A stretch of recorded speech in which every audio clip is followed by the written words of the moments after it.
Y la idea es hablar del concepto de tefilá, el concepto de la plegaria.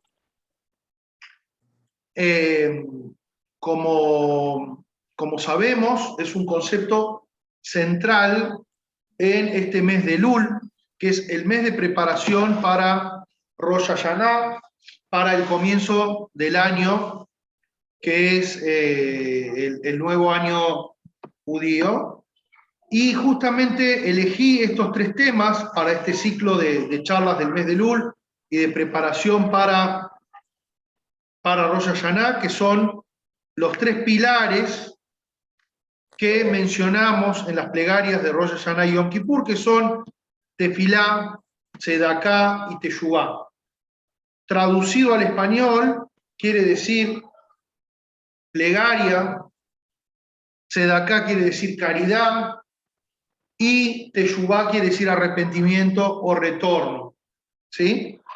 Pero vamos a encontrarles detalles y más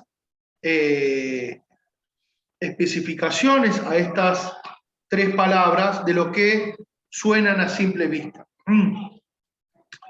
Justamente el concepto del mes de Elul y el concepto de Rosh Hashanah no es solamente un año nuevo en el que cambiamos de año y pasamos a una nueva etapa, sino que en ese día o en estos días se define lo que vamos a vivir el próximo año y un poco se reevalúa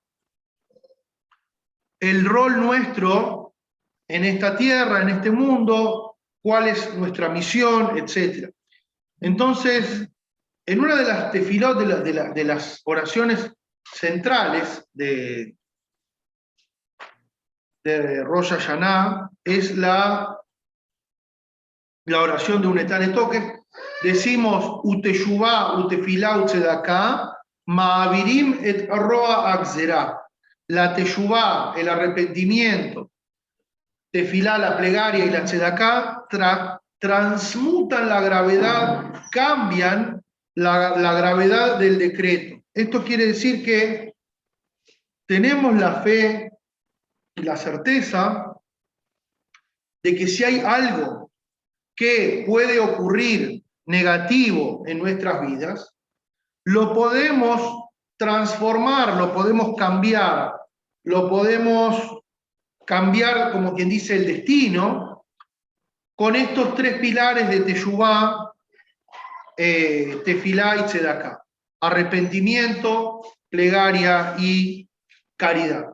Pero a simple vista, justamente estaba comentando que hoy habíamos hablado de este tema, pareciera como que uno reza, o mucha gente malinterpreta la idea de la plegaria, como que uno reza y pide, y Dios le cumple, como quien pide deseos a un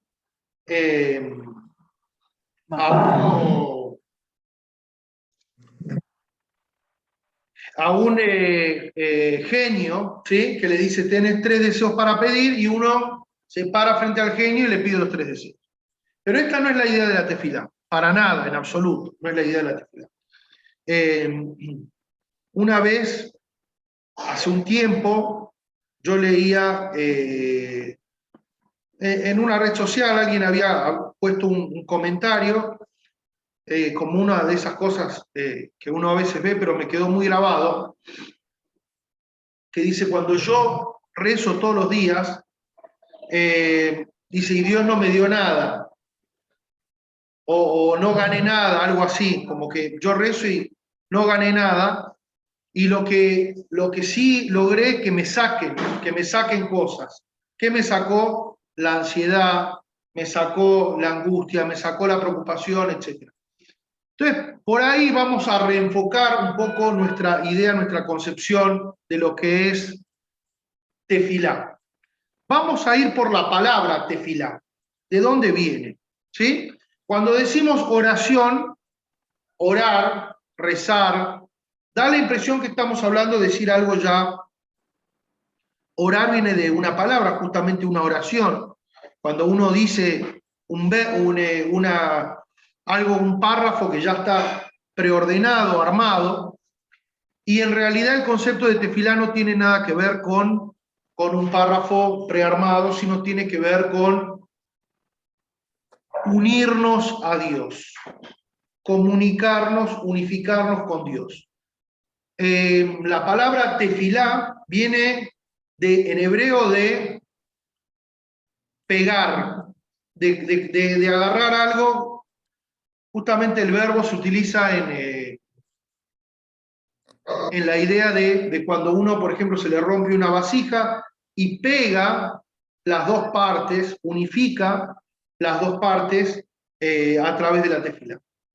Entonces, cuando hablamos de tefilá es subyugarnos, unificarnos con Hashem, con Dios, y no simplemente recitar una oración o recitar algo prearmado, prescrito, sino conectarnos con nuestra fuente divina, que es Dios. ¿Cómo logramos esto? ¿Cómo logramos conectarnos con Dios? ¿Qué quiere decir pegarnos con Dios? ¿Qué quiere decir unificarnos? Entonces, tenemos realmente hay que entender que el primer paso en la tefilá, la primera condición, digamos, es muchas veces en algunos betacnés, en algunos templos, vamos a ver ese versículo puesto en forma muy, muy visible que dice, da lifnei mi ata omed. Date, o sea, reconoce, sabe delante de quién estás presente. ¿Sí? Delante de quién estás presente. Entonces, el primer paso, antes de recitar la tefilá, de recitar una oración, de recitar las plegarias, es una mínima meditación de reconocer y ver frente a quién uno está haciendo tefilá y cuál es el rol de uno frente a Hashem. Entonces, cuando uno primero reconoce eso, la tefilá tiene otro enfoque por completo. Y en la tefilá, en la plegaria, en la oración, podemos pensar que en la Torá, originalmente Moshe, ¿sí?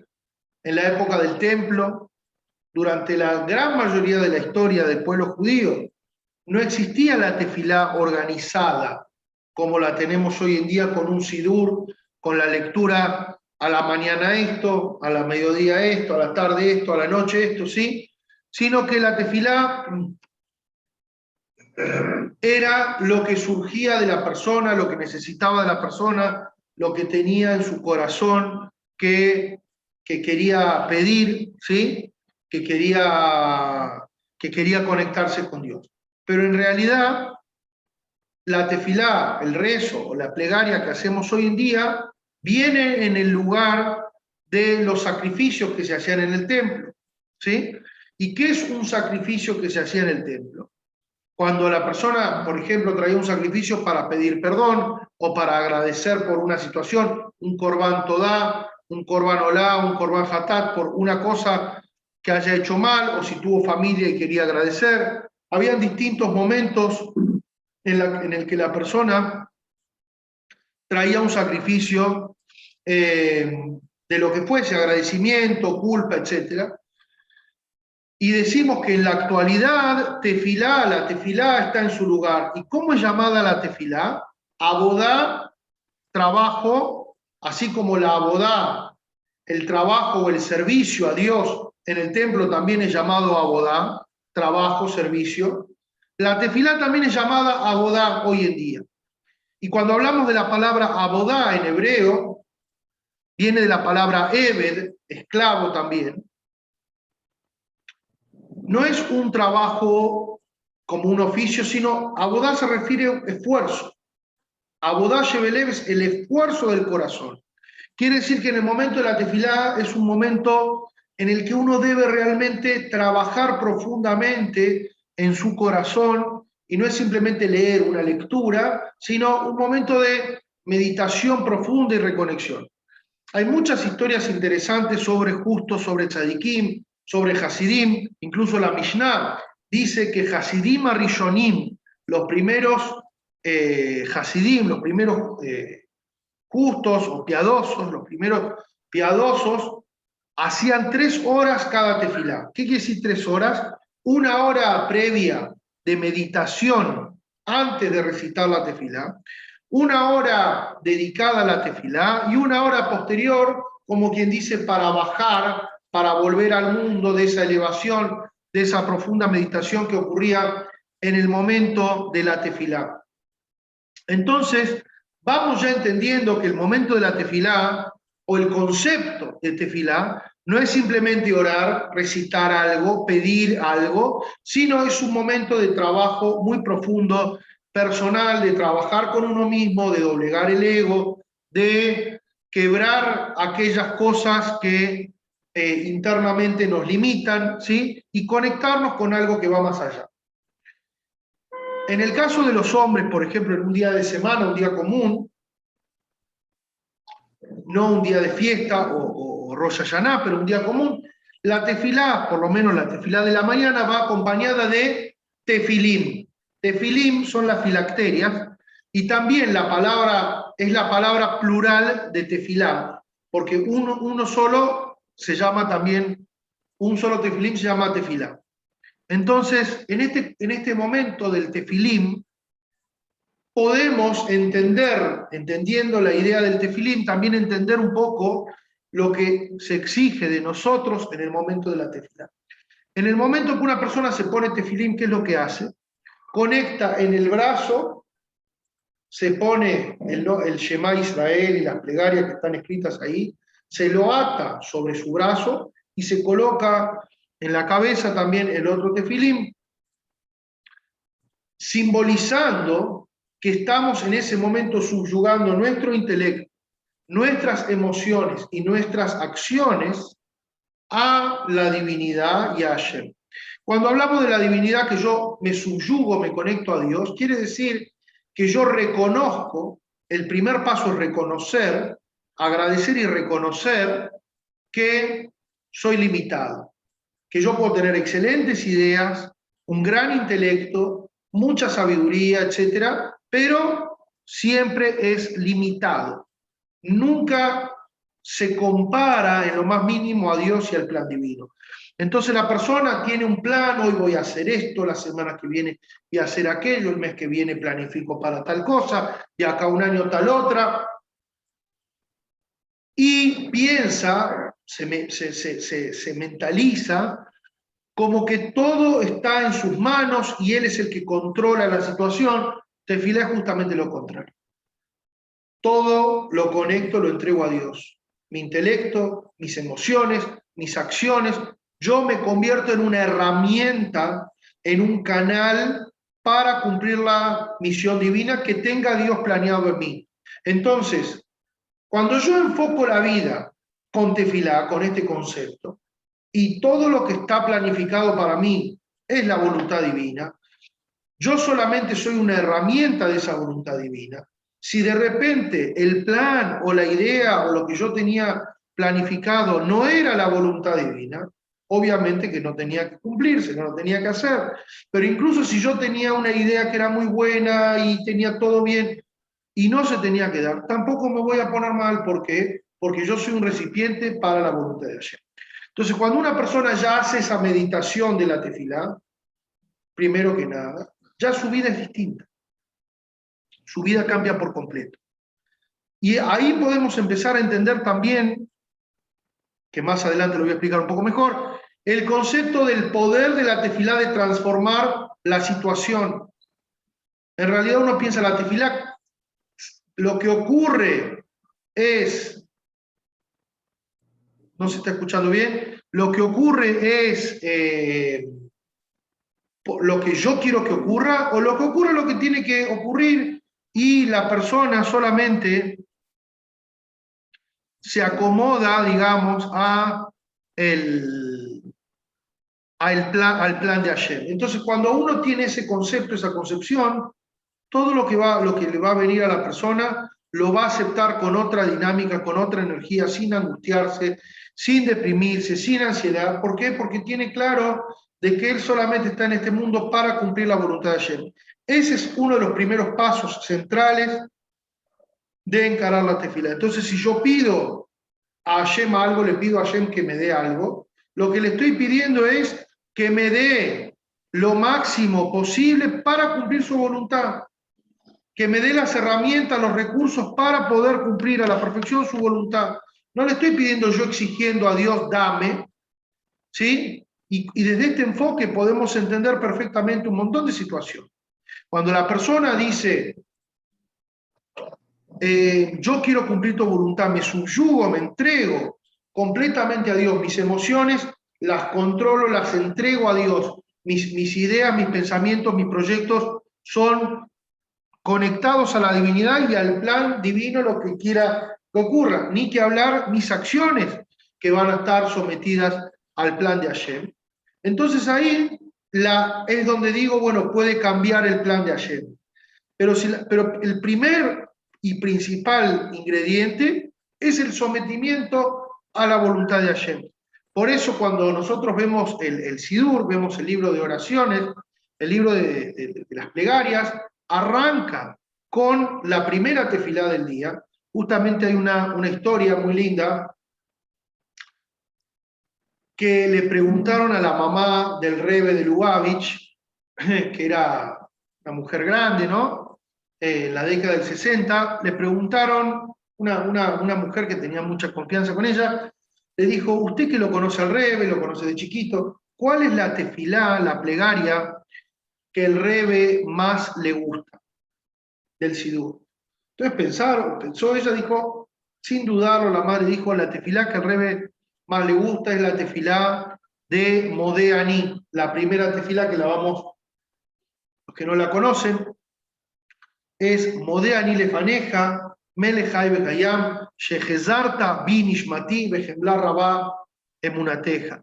¿Sí? Agradezco yo delante tuyo, Rey vivo y Melejai Gam, rey vivo y existente, que me devolviste el alma, ¿sí? Mi alma, con gran fe, con gran confianza.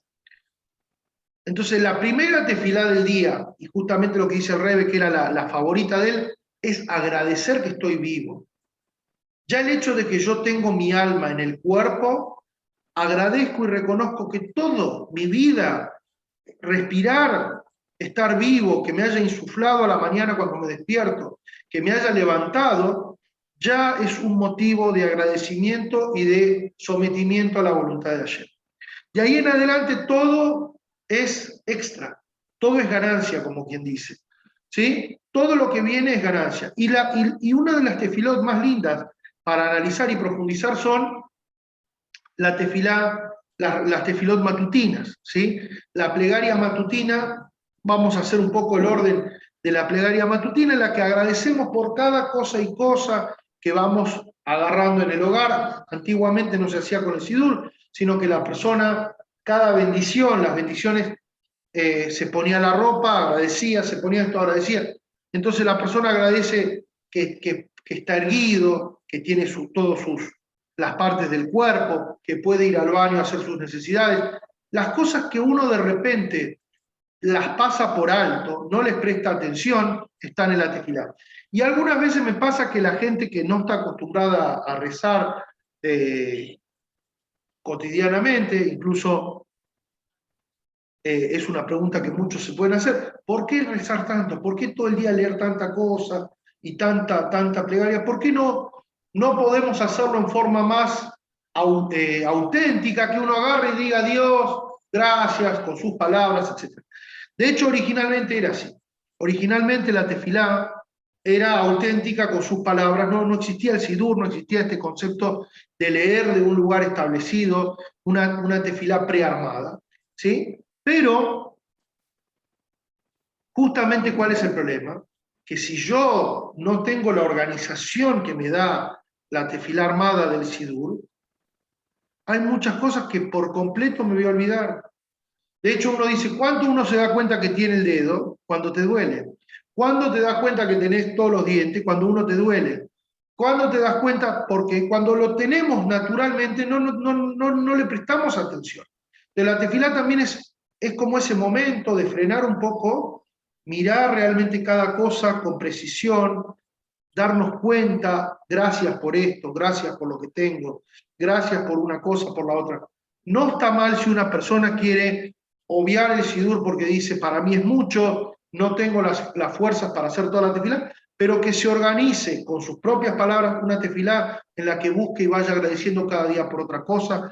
Ese es el primer paso. Entonces, el primer paso, agradecer por lo que uno tiene y reconocer que todo viene de allí. ¿Sí? Esta parte también más adelante se llama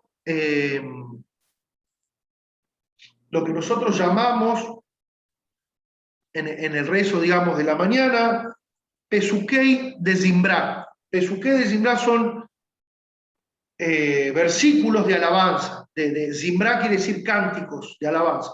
Ahí también vamos a leer algunos salmos que están muy presentes en la tefilá. Pero la palabra de Zimbrá, Pesukei de Zimbrá, también viene de Lezamer, que es como romper. Como acá estamos trabajando, el trabajo es en el corazón, y el corazón no le gusta someterse. Al hombre por naturaleza está hablando todo muy lindo, pero el hombre dice, no, yo lo que tengo lo conseguí porque yo soy muy inteligente, y las cosas que me forcé y las tengo por fuerza propia. Cuesta mucho a la persona anularse, bajar la cabeza, lo que nosotros llamamos el bitul, ¿sí? Decir, bueno, todo esto es de Dios, yo lo que tengo lo tengo gracias a Él.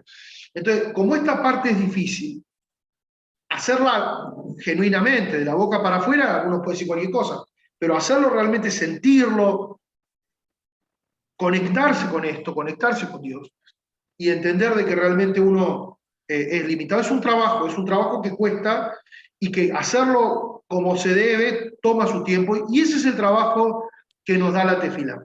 Entonces la primera parte, le llamé de Pesukei de Zimbrá, es que uno empiece a meditar en la grandeza del universo, en la grandeza de la creación. Por eso en los salmos vamos a leer Alelucá.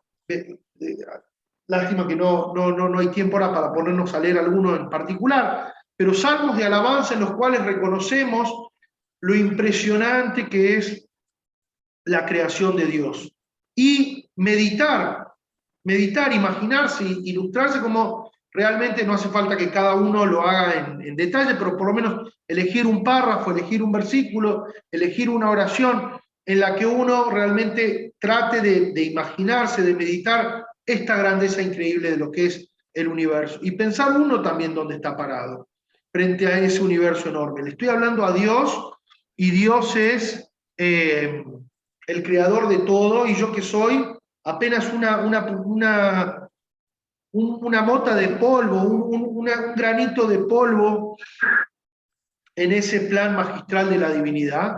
Y frente a eso, en ese contexto, yo me paro a agradecerle a Shem. Después viene lo que son las bendiciones del Shema, que ahí ya empiezo a pensar con otra conexión, y la principal tefilá que tenemos en el pueblo judío, la principal plegaria es el Shema. Que en el Shema, ¿qué decimos? Si alguien le pregunta a ustedes cuál es el rezo, la plegaria principal del pueblo judío, Shema Israel, ¿sí?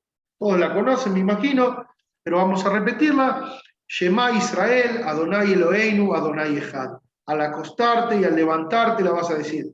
Oye Israel, Dios es uno. Hashem Eloheinu, Dios nuestro Dios, Dios es uno. ¿Sí?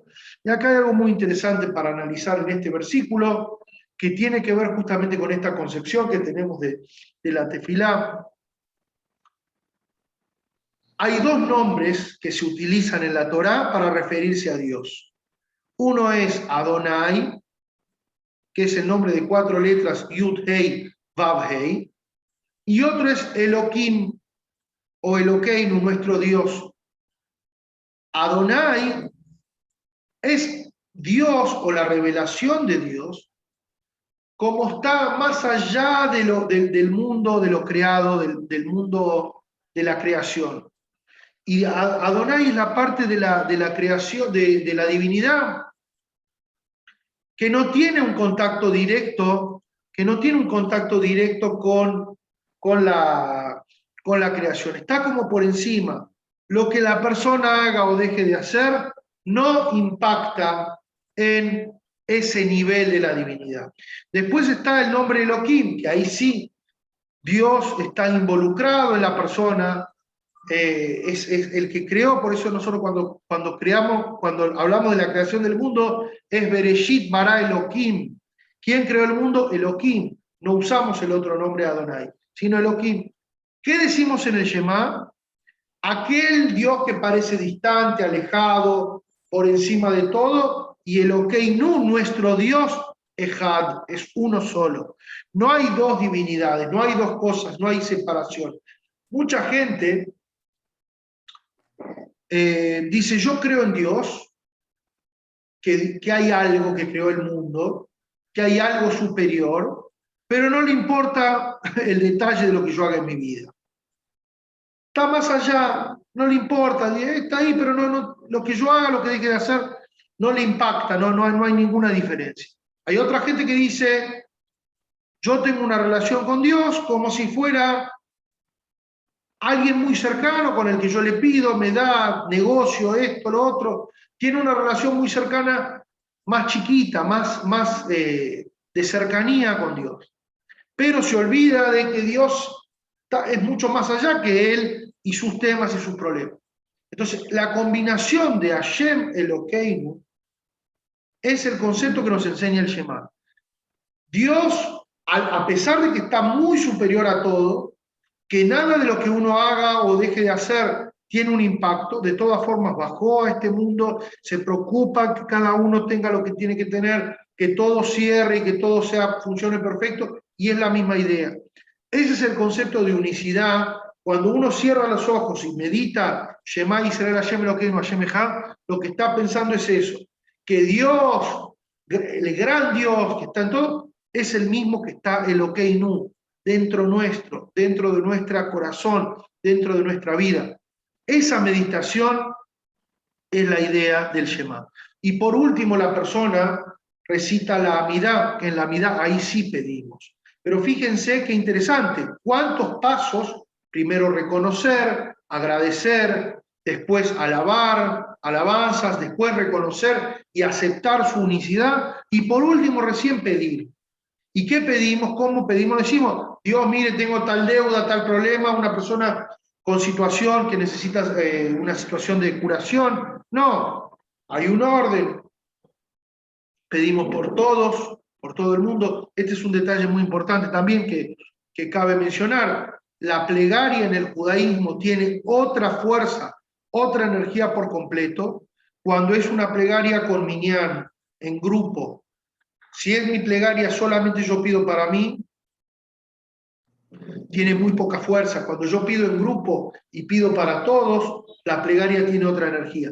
Por eso también es que antes de comenzar el rezo, recitamos el versículo de Beapta, Areni Mekabel Alay Mitzvat Aseh, Shel Beapta le Reaja Kamoja. Acepto sobre mí la obligación, la mitzvah de amar a tu prójimo como a ti mismo. ¿Por qué? Porque una vez que uno toma esto como introducción a la tefilá, como previa a la tefilá, va a poder realmente lograr que su tefilá, que su plegaria, tenga un impacto mucho más grande, porque no es solamente que él pide para él.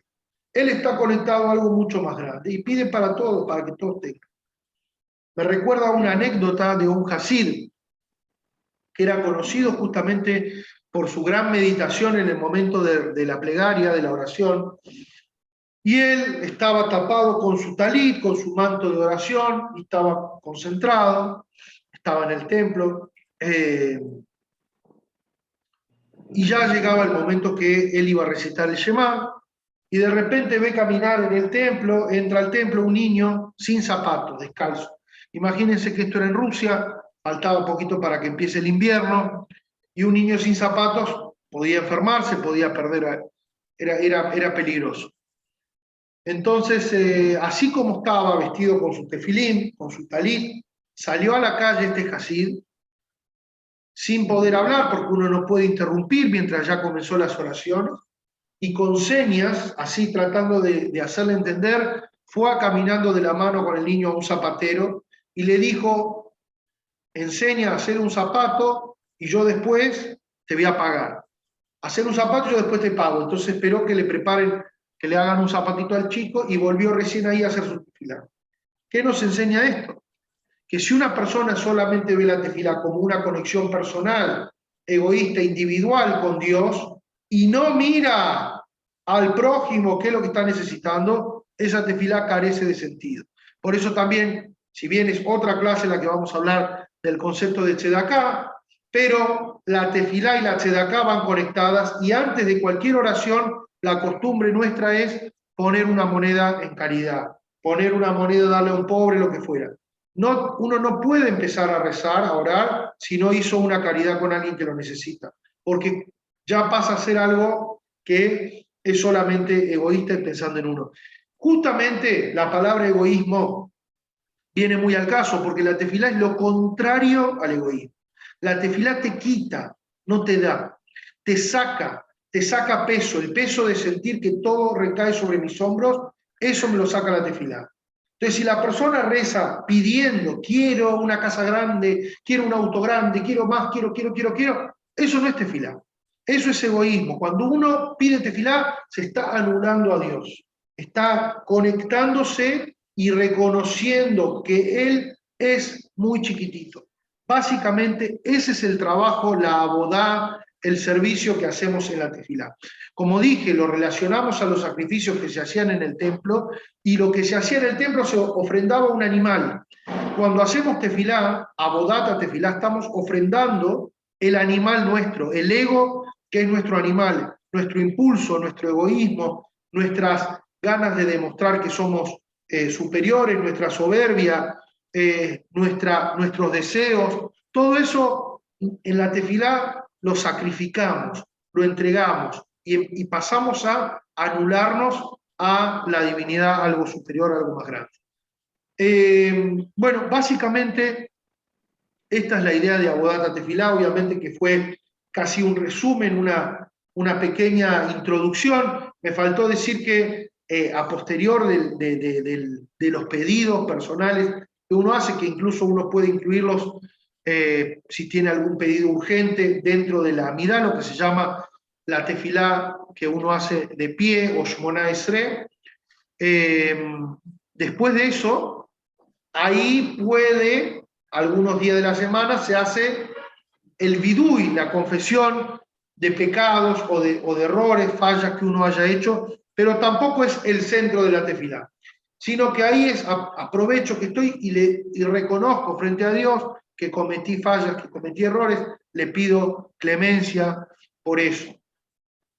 Incluso cuando uno hace la confesión, algo muy interesante, en el judaísmo, tanto en la tefilá de Yom Kippur, que es el día del perdón, como en la tefilá diaria, cuando decimos pecamos, lo hacemos en plural. No decimos pequé. Ni siquiera en el momento del pecado es en forma individual, sino todos pecamos. Pido, pero sé que es algo de todos y pido clemencia también para todos. E incluso algún pecado que no haya hecho también pido. Es un poco interesante esa parte. Bueno, espero que esta introducción les haya servido, y si tienen alguna duda me pueden consultar. Si tienen algún comentario podemos después comentarlo. Voy a dejar de grabar, así que los que van a ver este video después también me pueden comentar o consultar por mensaje o por mail.